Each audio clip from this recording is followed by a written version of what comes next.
Welcome to Piano Inspires podcast, celebrating pianists, teachers, and innovators as they share their inspiring stories about the transformative power of music. Are you looking to expand your library of piano teaching books? Discover Piano Education Press, your trusted source for high-quality publications that inspire both teachers and students. Explore a diverse collection of books designed to enrich piano study at every level, featuring engaging repertoire, supplemental learning materials, and insightful teaching guides. Each title blends creativity with practicality, giving educators the tools to nurture artistry, confidence, and a lifelong love of music. Written by leading piano pedagogues, including Marvin Blickenstaff, Richard Chronister, Francis Clark, Jane McGraw, Lavina Pierce, Robert Wyrick, and more, these books reflect the highest standards of excellence in piano education. Whether you're seeking fresh repertoire ideas or expert guidance for your teaching, Piano Education Press offers resources that elevate every studio. Visit pianoinspires.com/publications to browse the full catalog and inspire students today.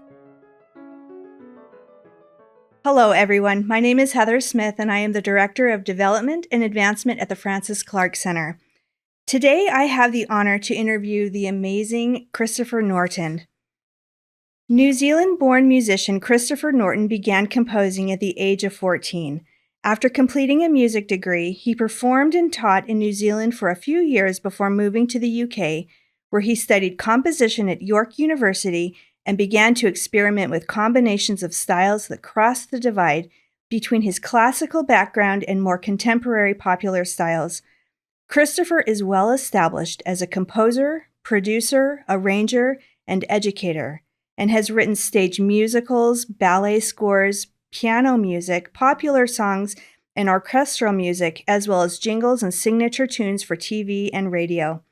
He lectures all over the world on aspects of his work and likes to integrate traditional teaching methods with aspects of modern technology. His best-selling titles include Microjazz and the Christopher Norton Concert Collections of Original Repertoire for Solo Piano. Welcome, Christopher. It is such a pleasure to have you here today. Christopher, let's start with your formative years. Can you tell us a little bit about how music has played a role in your childhood? Yes, well, I was musical from the beginning. You do get that with some students or some people. My family had no music in it at all, and my parents liked the fact I was musical, but were rather mystified by it. And I remember I didn't have a piano until I was 8, but I used to fill bottles that would use milk, that had been milk had been delivered in, with different amounts of water, and create my own musical instrument from them. Oh. And I was also very interested immediately in classical music. If it was playing on the radio, they could tell I was interested. And my father and mother were churchgoers. My father ended up a minister, actually, eventually. And so the church had a piano, and I could play the piano before I had any lessons. I somehow figured out how to play the piano. So it was just musicality in the raw, you might say. So do you feel like music chose you? Music chose me, yeah. And I think about this quite often because I'm still writing music, and my wife's also a composer, and we both feel as though the process is the same for both of us. It's a mysterious process which you just seem to have, where you perceive the world in a musical way. Yes, I see that. So tell us maybe a little bit about your piano teachers growing up. Well, my first piano teacher was a nun. Oh, okay. Because my mother knew nothing about. She thought I was obviously musical and thought I'd better buy a piano and get him piano lessons. And she'd heard a rumor that the people to go to with the local convent. Oh, So okay. she went along there, and it's a rather apocryphal story, but it is true. I'm sure that she met this nun at the door and said, "My son's wanting piano lessons," and the nun said, "We're full." And she said, "Well, could you hear him play?" And fortunately, she said yes, and I played something, and the nun said, "I'll take him. You only get a handful of the people like this in a lifetime." And so I was taken on, and often nuns were good teachers, probably still are. Very musical people ended up becoming nuns. Yes. So I was taught by people in that area until I was 12.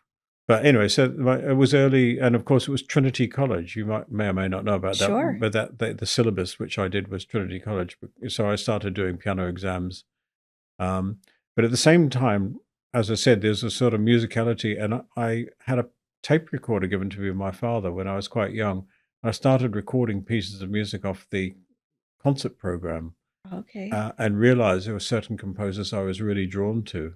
But because I had no influence from anybody in terms of what I listened to, I listened to a very sort of unusual and wide-ranging repertoire, even up to the age of 12.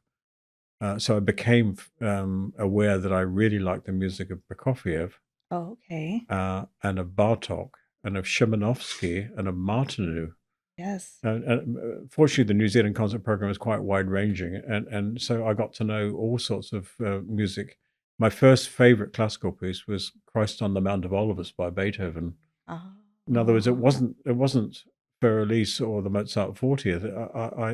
I ranged into sort of all sorts of unusual repertoire, yes. not knowing that there was any other way. And Yes. so by the time I started to write music, of course, I had a very interesting range of influences in my head. Yes. And I still feel those influences even as I write today, you know, that those very early things which struck a chord, literally, Yes. came out in my work as a composer. So do you feel like the music that you are composing today has been influenced greatly by the music that you were around and invested in when you were Yes, I mean, younger? and it's a really curious range of things because my mother took me along, like I remember at a very age of 8 or something, she took me along to Bittersweet, the film with Okay. music by Noel Coward. And Yeah. I think the song "I'll See You Again Whenever Spring Breaks Through Again" was one of the songs. What I mean is, I had an immediate liking of popular music as well, and sentimental songs from that era and so on. So I have a very odd mixture of classical and popular and jazz and rock in my background, which means if I sit down and try and write something in a particular style, it can range across the whole spectrum. Yeah. Yes. And I can see why, because of that, your music is so well known because you speak to so many different people. And Yeah, and I feel as though sometimes, in fact, I had a funny case of that recently. One of the pieces in the series called American Popular Piano, I thought to myself, this sounds familiar. And I realized I'd quoted like 4 bars in the same key from another piece. And it was the okay. Sanson Organ Symphony in the Okay. middle of of a contemporary piano piece. That's And fabulous. so what I'm saying is I love the idea that flotsam and jetsam from music float up into your consciousness and come out through your fingers, and you don't know or remember necessarily where they've come from. Yes. Christopher, you've had such a prolific career. You have influenced so many people. I was sharing with you how you've inspired so many of my students and countless others. Can you share about who has inspired you? You mean composers? Sure, or anybody. Well, I was very lucky because people are quite surprised to hear this, but I didn't start writing music until I was 14.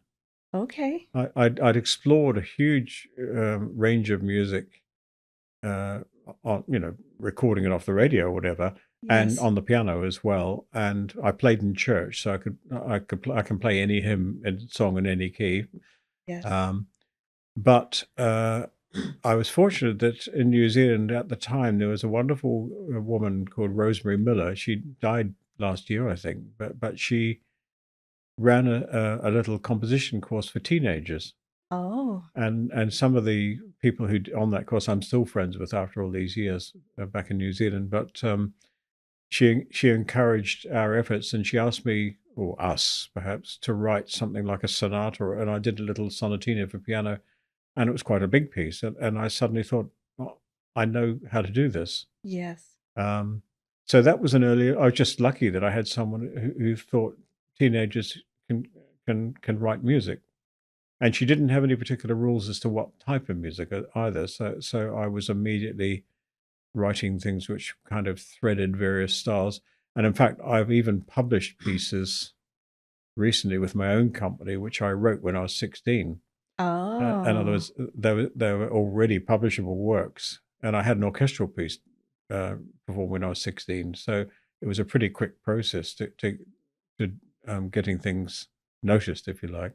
Yes. But that was one person. And then I went to university at the age of 16 and did a music degree. So I was a very Oh, young student yes, you were. and loved it. And that obviously exposed me to a whole range of other music, particularly things like opera and so on. So, but I just liked all of it.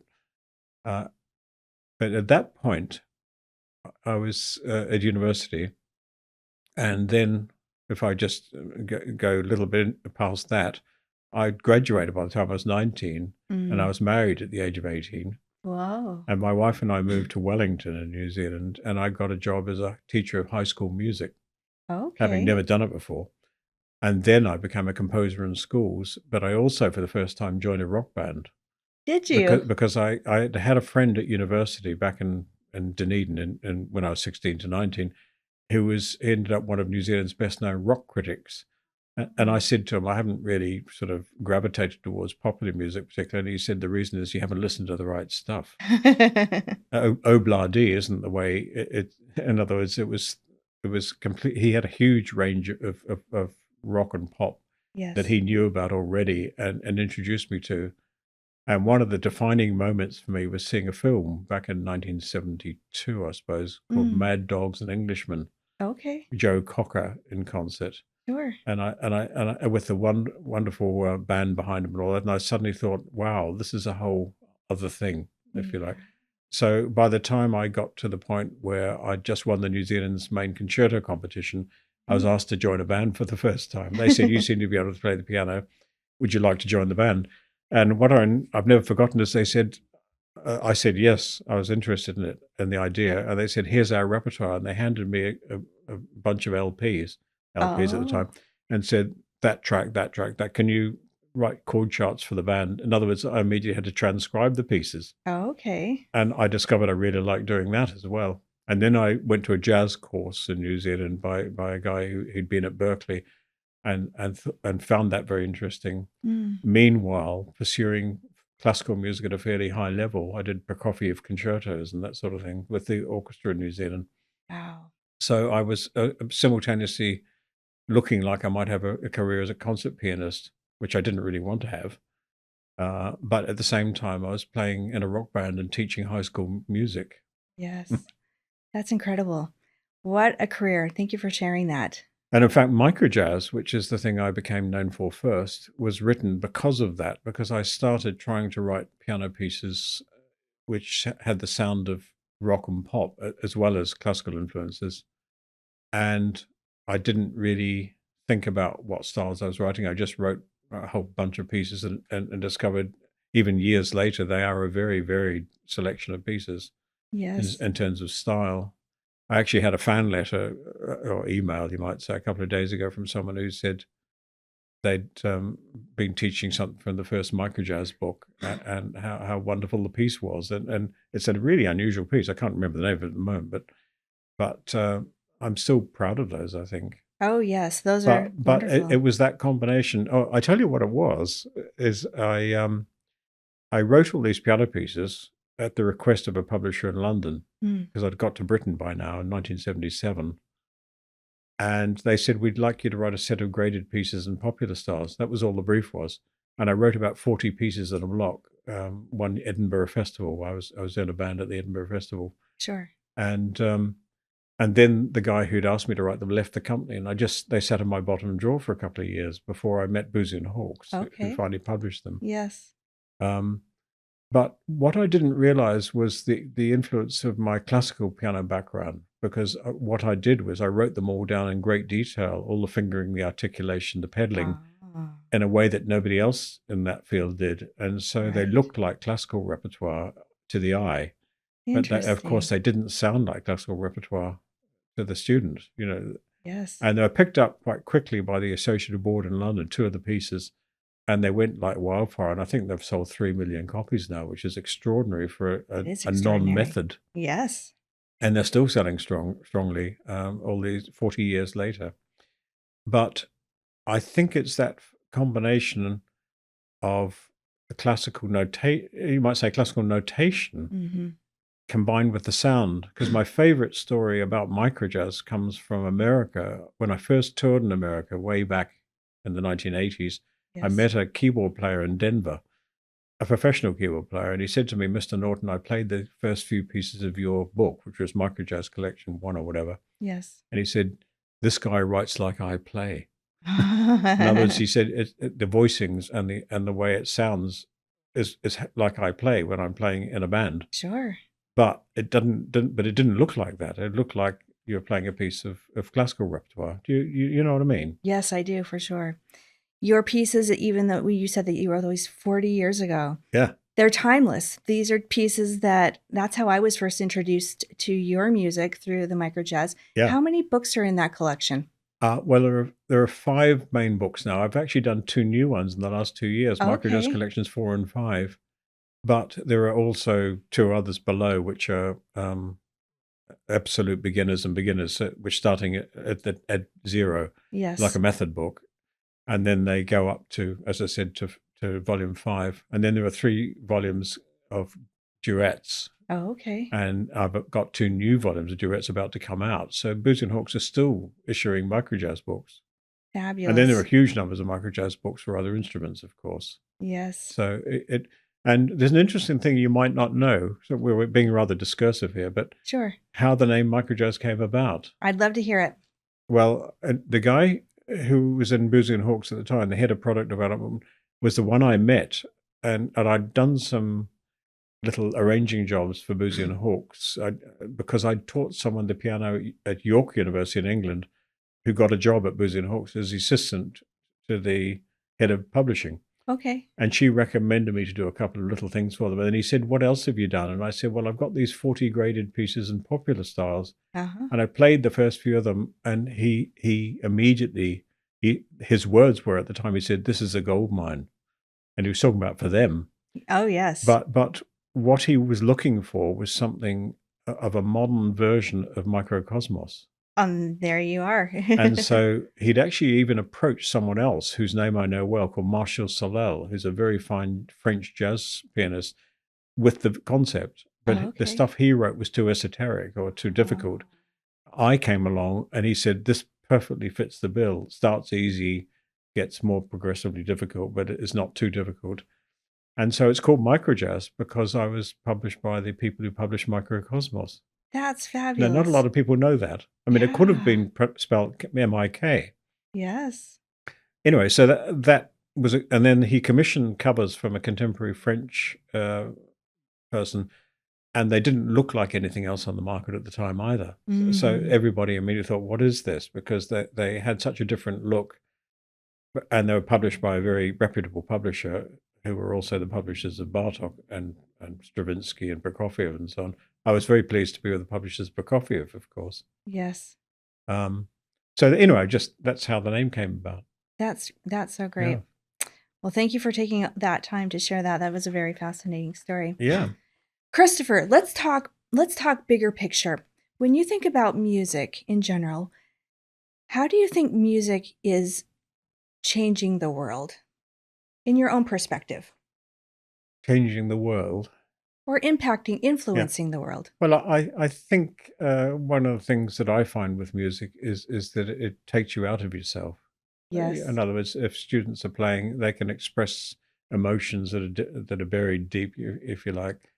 I've even had that with pieces of mine where students have contacted me and said, this expressed something which I couldn't be expressed in any other way. Yes. So I think music is it's a very curious thing, music, isn't it? Because some Yes. people seem to be very musical and very responsive to music and understand. And I've noticed, like, I've got a very musical wife, and that we hear chords and chord progressions and melodies in a similar way. In other Yes. words, we know what each other are hearing. But yeah, I think it changes the world in the sense that it expresses things beyond normal expression. Do you agree? I agree. And when And teenagers in particular, I think, can find it a solace, and Yes. an expression of things which they feel That's why they often like to play Fur Elise or the Pathétique Sonata, things which are obviously expressive and deeply felt. And Beethoven is a wonderful example, another favorite composer of mine, um, of expressing emotions of various kinds through his music, and I hope that I can do that myself in my own small way. And you are. I know that in Yeah. my own small world, your music has impacted my own students who their favorite music is Christopher Norton music. So, Well, that's lovely. Yeah. yeah. So thank you for doing that. How do you feel that your work has changed the world? Um, I think one of the ways is that I'm changing. This is just in the music teaching profession. Sure. I'm changing perspectives a little bit for teachers as well, because as I said early on, uh, the notational aspects, so the fact that the pieces looked like classical repertoire meant the teacher looked at it and thought, yeah, I can teach this. But then when they heard it, they thought, well, I never really expected to teach this style or play it. Yes. And one of my favorite stories of that, in fact, is connected to my first wife, who wasn't really a pop music player at all. My first wife died in 2013. Okay. So we spent 41 years together. Okay. So I married a Canadian subsequently we've been together 11 years now. So Nice. I've been happy twice. Nice. That's wonderful. But my first wife played one of my pieces and sight read it because she was like a classical person, really. Yeah. And she said to me, I don't play like this. And Oh. what she was saying was, I'm creating an effect that I don't associate with myself. So I'm just saying, there's an element to which I think, because I cover such a wide range of styles, that teachers themselves are actually thinking, okay, so I could play boogie piano or Latin American styles or whatever Yes. by just reading the notes here and trusting Christopher Norton that I'm allowed to do this. Yes. Is that the way to put it? Yes.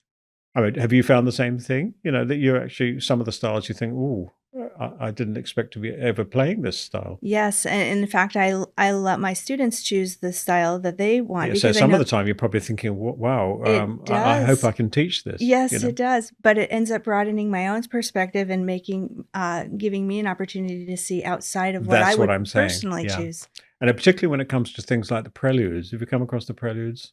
Yes, I have. They're Because fabulous. the rock preludes, they're quite Yes. radical, some of those pieces, really. Yes. And I love the fact also, because when I got to Britain, I'd played in a rock band, a very good rock band in New Zealand. When I got to Britain, I was asked to join another band, but it wasn't a rock band, it was a funk band. Was So it? they played things, who would it particularly be? The Godfather, James Brown. And Oh, that sort of thing. okay. So Sure. we're 16th note syncopation. Yes. Anyway, so I've written quite a lot of stuff which is funk influenced. Oh. One of my favorite pieces of that kind, I'm just trying to think is Jingo from the Rock Preludes, which yeah. has been very popular Yeah. around the world, Sure. and in fact has been a grade 8 piece for the Associate Award for a long time. But that's a funk piece. It's got 16th note syncopation. Yes. And somebody asked me recently, actually, why is it called Jingo? And I said, well, it's rather curious, because when I was writing it back in 1990s something, I suppose, Mm-hmm. I had a Yamaha drum machine, and one of the automatic settings on it was called Jingo. Oh, And okay. so I pushed the button and it played this rhythm, and I wrote the piece using that rhythm. So it was based on an automatic rhythm from a Yamaha drum machine. Oh, that's fascinating. Yeah. So, I mean, there are some curious reasons why things are called what they're called. Yeah. Yes. Oh. Thank you, Christopher. You've inspired so many. I've said that before. I'd love to know, one final question. Yeah. How has piano inspired you? Well, I started off on piano, and I express I only write on the piano. I don't write away from the piano. So I actually, it's all done Yes. through my fingers. Okay. And so I don't really know. What I'm saying is, it's a mysterious process to me, and that it comes from my subconscious straight to my fingers. I don't Sure. really know how the process works entirely. But I love that feeling. I've had an example of that recently because we've got a concert coming up in Canada at the end of this month, Okay. in March 2025, I'm talking about, of music by me and my wife. Okay. It's featuring the two of us. But she wrote a couple of pieces which have been published in Australia, very good pieces, Ah, for flute. And really? they're unaccompanied flute pieces. And I suddenly thought, actually, I think it'd be nice for the young player who's doing these flute pieces to have piano accompaniments. So I Right. wrote piano accompaniments to them. I just sat down and wrote piano accompaniments, and I instantly knew what to do. But I Ah. didn't really, I like the idea. I don't really think what I'm going to do. I just do it. Mm. And so I do chord changes and rhythms and things. One of them was quite a Latin American piece. And I just thought, oh, yeah, I know what to do here. I knew that I knew what to do even before I'd done it. Oh, that's And great. in other words, I know there's a sort of link directly to all that stuff in my subconscious that I've listened to over the years, which Mhm. comes out through my fingers. So the piano is my way of expressing myself. I think the other composer who I particularly think of who always wrote at the piano was Stravinsky, funnily enough. Okay. There are certain composers who work at the piano and certain composers who work away from the piano. Okay. But I do like the inspiration of the piano. And funnily enough, I've got a number of keyboards at home as well as a Yamaha Disclavier. Okay. But I've got a Roland piano in the basement, Do you? and that's my most inspiring instrument. I don't know why, but I like Interesting. the feel and sound of it, and so I go to that. I wrote all the rock preludes on that, for instance, Oh, and I've still fabulous. got it, because it's quite an old keyboard now. So the piano is my muse. Is that the way to put it? It's a source of inspiration for me as a Yes. medium, for Yes. sure. Thank you, Christopher. This has been such a wonderful opportunity to hear you, and thank you for being willing to share with our listeners. It's been an honor to interview you today. It's been a pleasure. Thank you. Thank you. The Francis Clark Center is a not-for-profit educational organization that serves the advancement of piano teaching, learning, and performing. Divisions include Piano Magazine, Piano Inspires Kids, Journal for Piano Research, National Conference on Keyboard Pedagogy, the New School for Music Study, Piano Education Press, International Online Teacher Education, and Piano Inspires Online Community Hub. Please visit us at pianoinspires.com to learn more about our impactful work and inspiring community.